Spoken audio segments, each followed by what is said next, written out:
Hey, it's me, Maria, back with another video, and of course I'm not going to be in it. Once again, Maria's wearing her scarf, her robe, her slippers, and, just kind of hanging out. So I'm using, just weird miscellaneous items in my house to do the filming, so I don't have to appear in it and actually put on different clothes or try to do my hair or anything like that. So anyway, what you're looking at right now is like a little small angel sculpture that I got many years ago. And this here is a gift that my father got me on my 9th birthday. It says, "A gentle heart finds joy everywhere." And I have to say that I totally agree with that. Didn't quite understand it at 9 years old, but I get it now. Anyway, that was a really great birthday. So, and I try to keep things that are special to me. I'm very sentimental, very, very sweet-hearted person, which is just quite shocking that I would be treated in such a harsh way. But anyway, so today is I'm working on sending out resumes, and as you all know, I am being forced out of my field of work, and I want to go into this. Hopefully, I don't take a lot of time, but the reasons are as follows. I do believe that race has a big part of it. It plays a big part of it. And, a lot of times people don't want to admit that they are racist. And I can tell that, there is no real reason why I'm getting forced out of my field. But because I know that there's people who I can be compared with who are not black and who are have less education than I do, formalized education than I do, and who are holding down accounting jobs and management positions too. So, and they have tried to use the religion as an excuse. And so, when I started talking about scriptures, I'm sure they can't come up with one good reason based on scriptures why they're doing this. So, and so I'm sure they've actually, going back and thinking about how all this came to be, because I'm basing this off of things that people have, foolishly said to me. And so you start putting two and two together, and that's why I've kind of figured it out. But also, my last name. Now, my last name, it makes sense. From a legal standpoint, that's between me and my husband, okay? I mean, I have a child involved. His last name is not of my husband. So that's a legal issue that's between me and my husband.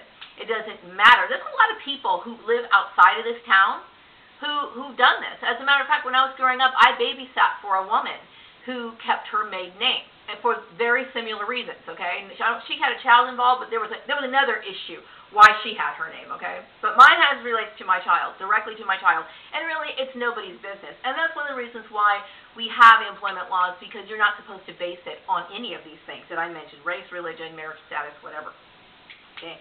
Now, I'm not going to change my name legally. Right now, I'm going by my husband's last name on paper, okay? I have no income, okay? And the money that my husband is bringing in, he only makes enough to cover our basics, okay? And right now, we are falling short on that. So I don't have the money to go out and buy another copy of the birth certificate that I have to submit to the Social Security Administration, okay? I will assure you that if and when I do get a job, that will be one of the first things I do. I will purchase a certified copy of my birth certificate from the Vital Statistics Organization in Nevada, because that's where I was born, and I will get a birth certificate so that I can get this process going, okay? But once again, that's nobody's business. So I wanted to talk about the stages of grief as well. There's 5 stages of grief. There's denial, anger, bargaining, depression, and acceptance. Okay, at first, I've been in denial a lot in my life. I always thought that people would judge me on my character. They would, I've always been open to the idea that people are always going to be a little shocked by me, because I am different from what they see. But once they realize that I'm good at what I do, I'm cooperative, I'm polite, law-abiding citizen, the people will relax and just let their guard down and just go on about life. I've been in denial about that for a very long time. I mean, I'm not in denial about it now.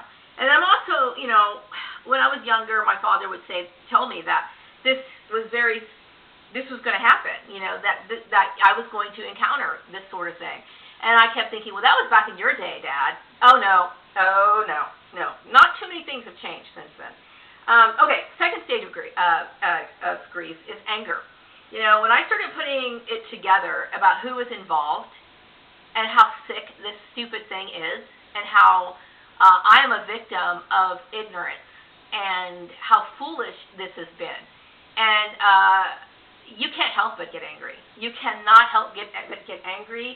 And, it's so out of control, and you start thinking, my gosh, I wish I would have been, caught onto this sooner, but, I don't even know if that would have mattered. I really don't know. I mean, I'm dealing with a lot of egos here, and they all have their own reasons. They all have their own individual reasons, but the anger was just I can't tell you. And I think a lot of times, like, I know when people have use their anger in a very bad way. Like we talked about I mentioned some of the tragedies that have happened, people going postal and crazy stuff like that.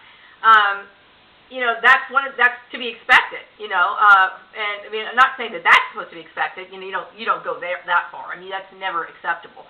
But people get angry because you're dealing with somebody's life. You're dealing with their ability to survive. You're dealing with their ability to pay their bills, to make a living. And these people are acting like it's some sort of game. You can't help but get angry. It's maddening. And, I definitely went through my phase of anger and denial as well. And then you go through 3, bargaining. You keep thinking, okay, well, once these people, and this is another part of the denial. The denial and the bargaining kind of go hand in hand. You keep thinking, okay, well, once these people, these so-called professionals, are aware of the fact that what's going on is illegal, they're going to correct their action. Because it's their job to conduct business in an ethical manner. It's their job. It's their responsibility to their company, to their community, to be professional, to handle things correctly. And when it doesn't, you go through the phase of number 4, which is depression. You keep thinking this is just a hopeless situation. What is going to happen? These people have done things that are just out of control. This is a serious injustice that I'm experiencing. So I've gone through it all. So now I'm on stage 5. I'm accepting it. So it's time to move on, okay? So you forced me out of my field. But let this be for the record. It's not because of my job performance. It's not because I wasn't a good employee. It wasn't because I didn't show up to work on time. And it wasn't because I was a courteous person, or I wasn't courteous, because I have been the model employee since the day I stepped into this town. And that's the truth, okay? So I accept it. Because I can accept it because I've done nothing wrong, okay? I have acquired many skills in my work history. I can go back to when I first started my first job, okay? Now, of course, many years have gone by, and some of that stuff just doesn't matter, except for I do remember a lot of processes in different industries and so on. So, I think that that's good. And because I have a lot of skills in accounting and business, it's very hard to not be able to transfer those skills into something else. That's the meat and potatoes of every business. But, I'm just hoping that this process will be soon. I need to get back to work as soon as possible. And it's not just a matter of money. It's a matter of me having an activity. I don't like sitting around at home, and I'm not, using my time productively. Other than sending out resumes and making these videos, which I think are a benefit for myself anyway. And I think hopefully it's educating the right people. But, I'm definitely bored. So, anyway, let's see, things that people have considered. Oh, yes. I wanted to talk about this issue, this situation has placed things in the proper perspective. Many things that, I was blind to, my eyes are now wide open to. Like things and people that I thought I cherished, and they've shown themselves to me just to be cold-blooded, in my opinion, murderers. This behavior is something that is meant to hurt people. And to me, that's something I can't overlook. I can't overlook that. Nothing is sacred to people who are brainwashed. And maybe they're not even brainwashed. Maybe they were just evil for since day one. They could have came out of the womb and just evil all this time. And when I was hanging out with them in my younger years, I probably just thought they were just, normal, because they were wearing their mask. They were wearing what society calls maturity, or what I call a mask. It's that phony behavior that they show to the world, but deep down inside they're hiding something dark and sinister. A lot of people have been talking about social justice, and I doubt we'll ever have a system in place that's going to promote fairness across the board. I doubt it. Human egos play such a huge part of the formation of society. The reason why I'm being forced out of my field is a great example of egos. I've never thrown my skills in anybody's face. I presented my skills as professionally when I was in a job interview, but just me being in an accounting position pisses certain people off. It pisses them off. They can't fucking sleep at night. I'm sorry if I dropped the F-bomb, but you know what? I could drop a whole lot more. I feel like I'm entitled to drop a whole lot more based on what is going on with me. The injustice is just absolutely out of control. But one thing we can do, we can't eliminate it completely, but like I said, what we can do is we can promote understanding among employers so that they're going to recognize us, targeted individuals, for what we are. And what we are ideal contributors in the workplace. And that the competition that's directed towards us is as a confirmation of our skills and our strengths.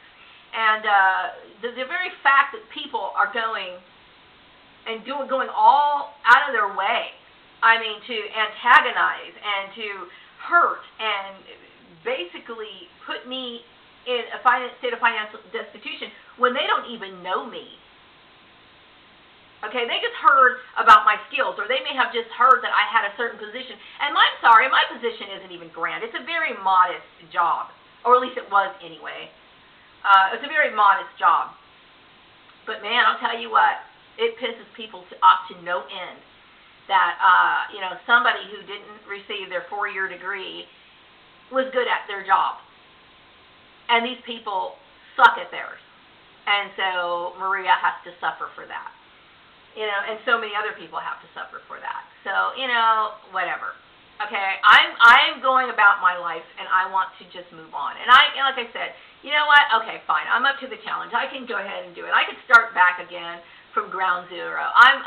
What's important to me is different now. What's important to me is that I know the truth. I know the truth about society. I know the truth about how people really are.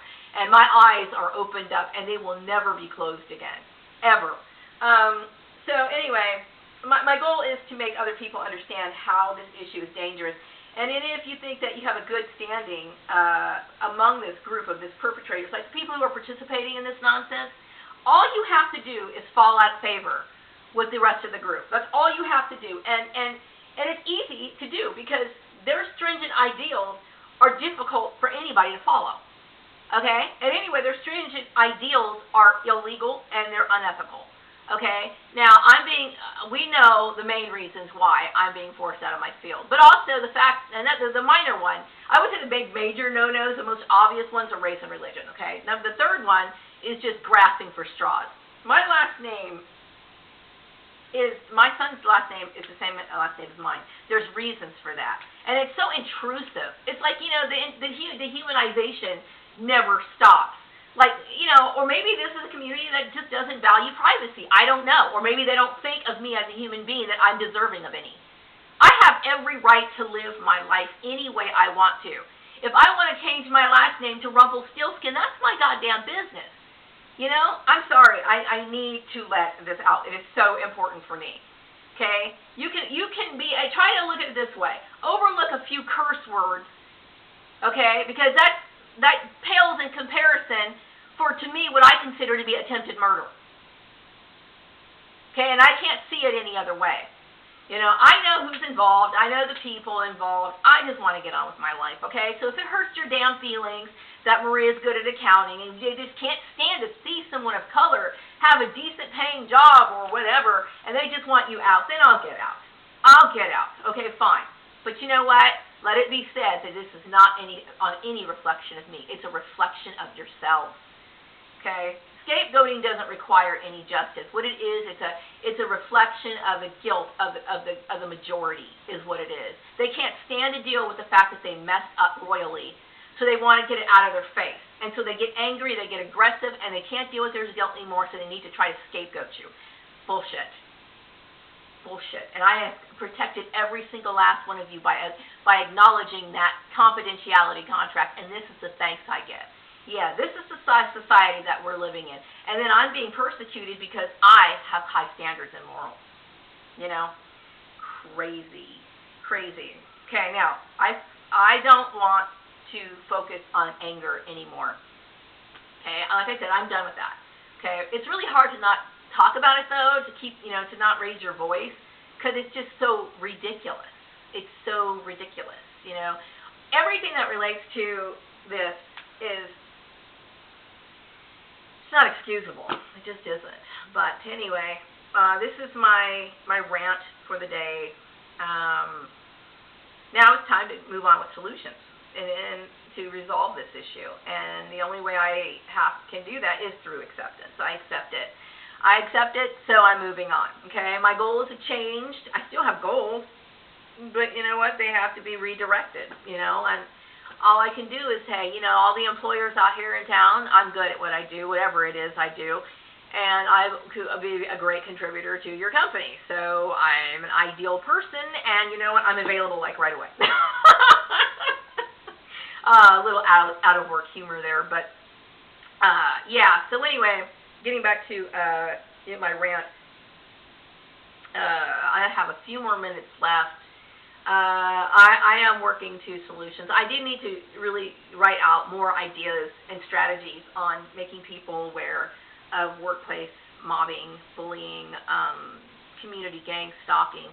Like I said, I don't think you can ever eliminate corruption completely. Okay, but always remember, when you see this sort of corruption, do remember that the mob can sway. The mob can sway anytime they want to. There is no loyalty. There is no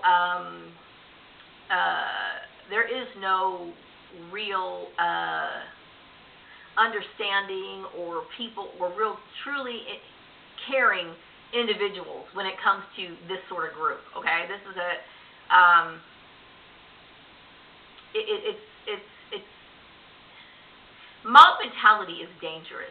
It's dangerous because of the fact that it gains so much momentum, and people really aren't using any thought in it. And people, and if you're not contributing to that energy, that negative energy that they want to project and participate in, then they feel as though you're going against them. To them, their mentality is you're either for us or against us. Okay, I'm not the kind of person that likes corruption. I'm not. Okay, and if that's what it takes to be among the collective, hey, you know what? I'm really okay on my own. I really am. Okay, I can never bring myself to shut somebody out of employment. I could never bring myself to discriminate against somebody. Okay, I can't do that. And I think a lot of it has to do with the fact that I grew up as a loner, and I'm so grateful that I have very little to do with society. I mean, that's not to say that I don't want to have any relationships. I'd love to have a girlfriend. They're great. But, I don't like the mentality and the things that I've had to encounter, and the people and the things that were said to me are just absolutely evil. It's evil, plain and simple, and it's the kind of evil that's unjustified. Like I said, everybody who's mistreated me in any way, they don't even know me. They don't know me at all. Like the girl over at the spa place who was just like practically frothing at the mouth to have some sort of competition with me. She didn't know me. She has no idea. The only thing that she knows is that I worked for a company, and I think most of the things she probably knows about me are probably lies, exaggerations, or whatever, because nobody really knows who I am, and it just gets absolutely ridiculous. And I am so emotionally drained right now. I'm so tired of restarting my job search, and hopefully I want to be successful in this job search. I'm tired. I really am. I'm tired. Running out of money. I'm exhausted. It just needs to stop, and I'm hoping that people have learned from this and know that they can't, or they shouldn't do this to anybody else. You know, the results are horrible. You know, like I said, we need to look at the homeless people here in this town and other towns as well. How long has this been going on? Now, maybe these people weren't discriminated based on race or religion. Maybe they were discriminated against because I was talking to my husband last night. You know, I was reading about a lot of targeted individual women who are about my age who may be living all by themselves. And this is one thing that can get people blacklisted or people toying with their employment. You know, could be because they don't fit in with societal rules or beliefs. Now, like I said, we live in America. That doesn't seem to matter to any of these people. That was another thing I was in denial about. People, once you read, people are reminded, they should know anyway, but you have to remind people that we live in a free country, okay? That once they start thinking about this, that would be the end of the deal. I mean, come on, you know? No, it doesn't. But society tends to penalize some single women, you know, who are in my age group. They think, well, you should be married. What is she going to just marry any old guy that walks up to her, and she's supposed to, it's not her fault if the man of her dreams never walked into her life. And if she lost her husband through death or something, you know, maybe she chooses to not replace him, and she wants to cherish him forever. Is that not her business? So you're going to cut off her fucking employment because of it? I mean, people need to think about what they do before they do it. You know, and like I said, don't you dare get offended over my dropping the F-bomb, because you guys have done so much more to me. You know, get over the F-bomb already. You guys, to me, are guilty of attempted murder. Remember that. Okay, sorry. Every little situation right now, but it's healing. I'm getting better because of it. I'm angry, and I have every right to be angry. But that's why these things are written into law. You know, marital status is written into law, whatever. Because, you know, it's not people's fault that they didn't meet somebody, or it's not their fault that their husband died and they choose not to get remarried. I'll tell you what, if something happened to my husband, I wouldn't get remarried. I really wouldn't. Never. It just doesn't really, you know, I'm a very complex person. You know, just because you guys know that I'm a complex person, isn't that why everybody hates me? Good grief. But, you know, it's not every day that you're going to be able to find somebody that someone like me anyway, is going to connect with. And so when you find someone that you really connect with, you know, you can't just be satisfied with just anybody that just strolls in. You know, it doesn't work that way. And that's what people need to think. I mean, there's a lot of ignorance in society. And like I said, when I say that word, it's not to hurt people's feelings. It's to stop and think, okay, when you start judging somebody on things that really don't matter, can you just once think that maybe there's circumstances that need to be considered, issues need to be considered before you draw this conclusion that this person needs to be, you know, ostracized from society and cut out of employment? Maybe there's reasons for it. And the reasons for it is that person's business. They don't have to justify themselves to you. We are in a free country, you know, and if this is about social control, because all of this is about social control. It is. It is about social control. And I say social control needs to stop, and we need to get back to what America is supposed to be about. You know, we're supposed to be able to pursue our individual happiness, our freedoms. And this is what disturbs me so badly. You know, I'm going to be my independent self regardless, okay? You guys need to figure out your issues. But for me, I don't want to be a part of your collective group. Okay, so what I need is a new job and a new entourage of positive people, and you know, I don't have high expectations when it comes to, you know, people who aren't gonna have a little bit of an issue with my race. Okay, people are who they are. Okay, but people, as long as they're polite and people are doing their job, and I can work in an environment where I'm not, you know, constantly being asked stupid questions like, how do you know Excel? How do you do this? How do you know that? You know, when they don't ever themselves question that, you know. But to answer that question, you know, I've been badgered about the Excel issue for like every job I've had since I got a management position, which is really silly because I learned Excel in 1997. Slowly but surely, I learned it and acquired skills from it.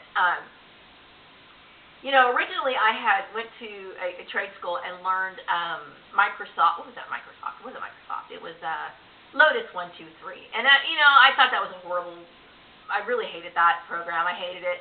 And so when I worked at this one job back in 1987, they hired some people to come in and show us Excel, little by little, and it was incorporated, and you incorporate it. And then, you get your next job, and then people give you little assignments, and you learn more. And I've acquired my skills in Excel. And, I have taken, like, tutorials, and if I had questions on how to do something, that I ordinarily don't do, then I've looked it up, and I've learned how to do it. Now, I've had people in higher positions come and ask me to come over to their desk to show them how to do certain things. Not just in Excel, but on other things. And it's like, people don't walk around knowing everything in their head. Sometimes if you don't use it, you lose it, especially certain intricate Excel functions. But you know what? I have never, not turned in an assignment and said, what, I'm going to blow this off because I didn't know how to do it. If I don't know how to do it, I would look it up. Okay, and duh, already, duh.